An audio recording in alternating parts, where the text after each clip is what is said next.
What's up, guys? Let's get the thing started. It's Friday. Appreciate you guys watching this. So we'll talk about the full slate that we have.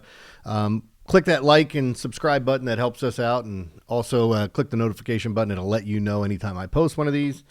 I shouldn't say I post it. When one of these gets posted. I like to talk about a bunch of different things, weather, pitching matchups, some of the things I'm seeing. Obviously, you'll see where I'm right and where I'm wrong when you're watching it, because I always talk about like 2 days prior when this airs, because when I'm airing it, it's before the Thursday games have even started. So, or I guess with today, a few had started. That being said, we had the Orioles game get postponed, and one of the things I wanted to bring up, the Orioles over was one of my favorite plays on Wednesday night. And I talked about the weather and how great it was, and then the game gets rained out, and somebody had sent me a message saying, well, how great can the weather be if they can't play? I understand that. Sometimes with rain, we get way more than we expected. We had some big thunderstorms, and it looked like some of the rain that we thought we might get on Thursday came in on Wednesday with a big thunderstorm, so they decided to do a doubleheader. And if you looked at it on Thursday, I was a little upset because Juan Soto wasn't in game one, but the over was probably the best play on the board in the first game, and then it was even better in the second game because of the pitching matchup, but the total was going to be higher, of course. And the algorithm that I used just absolutely loved every Mets and Orioles bat in the second game, a couple of the Mets in the first game, and then the Braves were just taking off in that game against the A's. And I had hit my first two bombs away plays, if you guys haven't checked it out. And then the third one was the A's and the Braves on Thursday night. As that was just, that whole series had great, hitting weather and suspect pitchers. And I think everybody on Thursday is kind of staying away from the Braves total because Spencer Strider's pitching. Doesn't bother me. That total's high. Hell, the Braves could get all these runs by themselves. They practically did that on Wednesday night. And it's just a weird day for me because I got pissed off at the Giants game. So let me air my grievances here. There's going to be times where you feel like you're on the right side and you lose. There's going to be times where you're on the wrong side and you win. That's why I'm not a results-driven guy. Like baseball, weird things happen. I had the under in the Giants and Phillies, and it was 5-0 going in the top of the eight. Jesus Luzardo had pitched an absolute gem. The Giants have the best bullpen in baseball, so you're feeling pretty good there. You've got 3 break points, and at worst you push if they score 3 runs. And then Giants manager decided to leave in the relief pitcher that they brought in, and he gave up a double, a single, and another single before they even got an out, and it just, the floodgates open. They scored 8 runs after the 8th inning, and I lost that play. And it was such a pisser because the Orioles game got postponed, which would have been in my top plays. So it ruined my triple play. And then my 5-run homer that I had, it just, I had the Diamondbacks under was another play for me, and that busted late in the game, but still, like, I can't, that's not one I can complain about. Just got on the wrong side and it went over the total. And then I had hit on, oh God, who did I have yesterday that I didn't have to sweat? The Yankees over was pretty good. That's not the one I was on. Here, I'm an idiot. I don't know why I do this all the time because I can't remember. All these things run together because I'm doing a podcast for tomorrow, for today, and blah, blah, blah. All that stuff. I had the A's Braves over, which I just talked about. I did like the Reds and Marlins over. I didn't make it a top play, but that series has been pretty good for runs, except for the one time I had it as a top play. And I said the other day, it was kind of weird. You're putting out your plays and you're trying to list them the way that you like. I'm trying to be better at telling people this is my favorite play on the day, because I had the other day where I went 4-1 and everybody bought the losing play. And it's just, there's nothing you can do about it. So anyway, I digress. I'll get away from that. We've got a lot going on. As far as the podcast go, over the weekend, you'll see a different look. I'm taking my microphone and my laptop with me. I'm probably not going to take my camera to unplug it when I have a camera on here. And if I just have to use it for 2 or 3 days, it'll be fine. I'm going down to the ocean with my wife and my in-laws. So I'll be hanging down in Ocean City here. But the weather in Maryland has been drunk, which leads over to D.C. when the Nats get back home. And I know we have the All-Star break coming up. So maybe it's not the worst thing in the world taking a little vacation time. Well, not vacation, just going out of town. And then you look at what we have coming up. I mean, obviously on those days, there's only 2 days in professional sports where there are no sports, that's the day before the All-Star game and the day after, guaranteed. Now, baseball, it used to be that Thursday, too, and baseball would start back up on Friday, but now they start on Thursday. You will have the home run derby.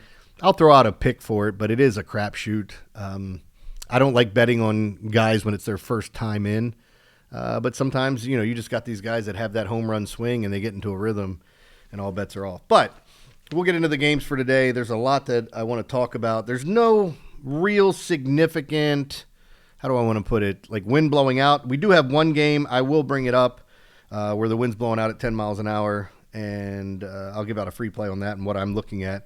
But let's just get it started. Dodgers and Giants here. We're at San Francisco, Dustin May versus Logan Webb. Again, it's cooler temperatures there because San Francisco is drunk. And when you look at the weather there with the being on the water, the wind, all that, the wind is blowing out. But again, it doesn't matter as much to me. I'm going to kind of give you an interesting play for this. Logan Webb, his career against the Dodgers, he has a 4-run ERA. And he's got 2 really bad starts in there, but one of them was early in his career. Other than that, I think he's kept his team in the game. Dustin May has pitched above board. His old ginger guard there has looked better this year. The strikeout numbers have gone up. But I'm sorry. I think I'm going with the Giants here. I'm going to lean towards San Francisco and that great bullpen they have in Logan Webb to be able to keep him in the game. I think Webb likes pitching against the Dodgers. And I know looking at a 4-run ERA, it's not saying much, but look at the teams that the Dodgers have had the past couple of years that he's faced. I mean, we've had teams with 4 MVPs on it. We've had teams that have just been loaded. But that being said, I do think the Giants are an interesting play. If I was going to bet the total, I would probably look at the under there. But the Giants will be the lean for me in this one. Let's go to Seattle Mariners at the Detroit Tigers. Luis Castillo versus Tarek Skubal. Mid-80s, winds in towards third at about 6 miles an hour. And like I've said this before, I'm giving you the wind. It is a small bump any way you look at it. It can't hurt, But if you're looking at an over, and I don't know why anybody would be doing that in a Tarek Skubal game, I gave out talking about results driven. I said the one time that I had a feeling that the Detroit game was going to go over the total, and I think Tarek's last start. And it was funny because it was 1-0 going into the 8th or 9th, and then they tied it up at 1 apiece, and then they promptly scored like 7 or 8 runs in extra innings. It was just ridiculous, and it went over the total. That's another one of those ones where, yeah, I hit that bet, but I didn't handicap the game right. It just worked out. Goofy things happen in baseball. So with this matchup, though, I would tell you to take the under. I mean, Skubal's just been on one, and if Seattle strikes out so much, I'd love to look at his strikeout prop, but to be honest, it's probably 7.5, 8, 8.5, somewhere in there against the Seattle team, and I'm probably still going to lean towards taking his strikeout prop, even that high. But as I'm talking about it, I know there's going to be better spots on the board to target, and that's what I'm going to do. All right, let's go to, and as I said, the under there would be the lean for me. Let's go to Mets in Kansas City. So the New York Mets head to the Kansas City Royals. Kodai Senga versus Michael Waka Waka Waka. 10 miles an hour out. That's the game that we have, and we've seen this in Kansas City. They've scored more this week. They have been one of the better under teams to go along with Texas for most of the year. We did get really good hitting conditions, and it seems like their rookie woke up. Pascantino's hitting. Bobby Witt's hitting. I mean, Maikel Garcia has had a really good year this year. And I'm just surprised at how Kansas City's played because, I don't know, I like Noah Cameron. I think Bubic is solid. Booby. I think when you start looking at Seth Lugo and Waka, like they have a good rotation. They just don't score runs. And when I say good, I think it's a regular season rotation. They got a bunch of what I would deem number 3s or number 2s, and Cameron has some upside there. But if I'm looking at this game, I'm actually going to look at the Royals. The Mets have gone out on a road trip. If you've watched the morning show, you've heard any of us talk about it. Mets fantastic at home, and they are doo-doo on the road. And I think this is another spot where you can take a chance at Kansas City. The Mets will be coming off the doubleheader here in Baltimore. So you know they're going to use up some of their bullpen. They will have the guy for the taxi squad in between. And with the Mets going with a bullpen game in Game 2, which it's going to be a bullpen game no matter how you slice it. Like if this guy that they have starting, Justin, Hengeman, or however you pronounce it, he was projected to start Game 2. If their bullpen's used up and Senga can't go deep in the game because he just came off the IL not that long ago, if I remember correctly, I'm going to lean towards the Royals here. Even with the wind blowing out, I thought about taking the over, and it's very humid there. There's some serious precipitation in the air. But, yeah, I would lean towards the Royals. I know mostly I give out totals here, but I had a couple of sides. My free play will be a total. Let's talk about Colorado and Cincinnati. This is one where we have German Marquez and Chase Burns. 58 degrees, so it's cooler there. Wind's blowing out at 8 miles an hour. Hold on, did I write that down wrong? I want to double check this because I don't think it's 58 degrees in Cincinnati, but I could be wrong on that too. But as we're talking about the matchup, Chase Brown has all the upside in the world that you would want, right? You look at the strikeout ability, his first start against the Yankees, he struck out 5 of the first 6 batters he faced. He looked really good in that game. I would peek at his strikeout prop against the Rockies. I know we missed by a half on the Giolito one. Man, he went through the first 3 innings, and I think he had 1 K, and then he started to pick up with the strikeouts, or maybe it was 2 Ks. But we just didn't get there, so it sucked missing out on that. But I still think Colorado is a live team to attack when it comes down to it. All right, here we go. What game was I talking about? Colorado and Cincinnati. I'm back here from my research, and did I already pass the game? I did. All right, so here's what it's saying weather-wise with the Reds. And, again, I'm on the wrong date. That's why I can't find it.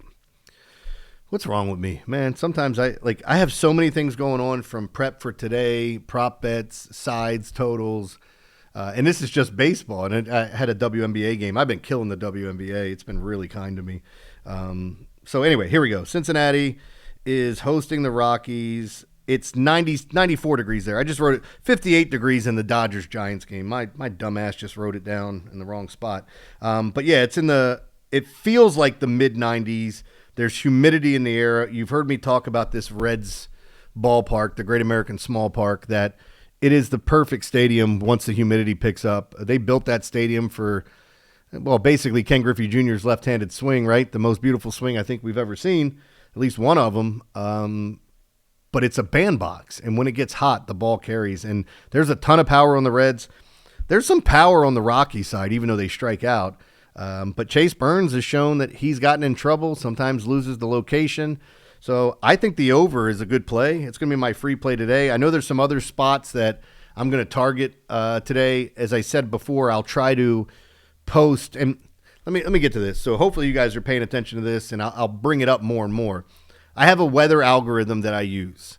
That algorithm, it only produces the results on the day of. I can't use it to say, hey, what's tomorrow look like? I can only find out in the morning what it's saying as everything gets loaded in. It's a predictive algorithm, and what it does is it takes that stadium. This is why you don't hear me talk about the Rays and the A's stadium as much, because there's no historical data.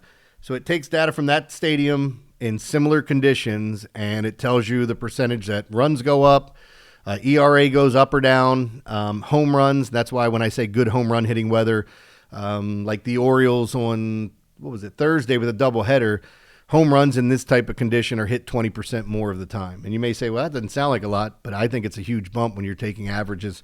So I like it. And when it matches up with what I do, that's where I go. So somebody had posted on the last video, and I responded because I said I like the Yankees under.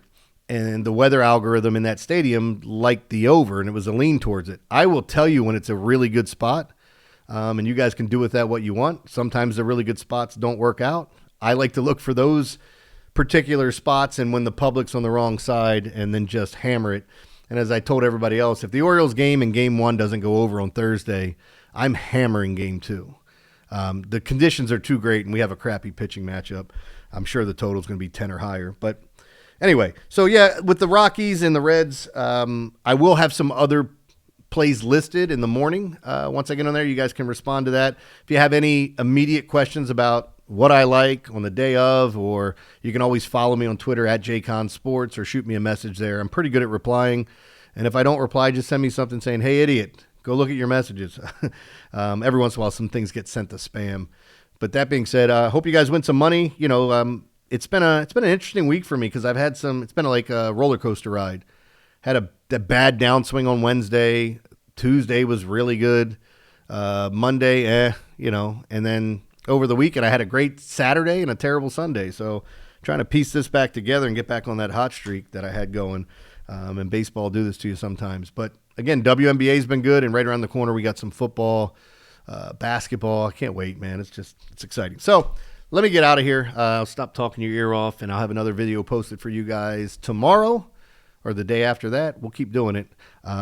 Hopefully you guys enjoyed this. Any comments? Look, I like constructive criticism. Doesn't mean I'm going to agree with you, but yeah, we can definitely trade blows on what you think. I know my background could use some work. Costi always points that out to let me know if I have anything laying in the background, if my dog left a bone or anything like that. So, all right.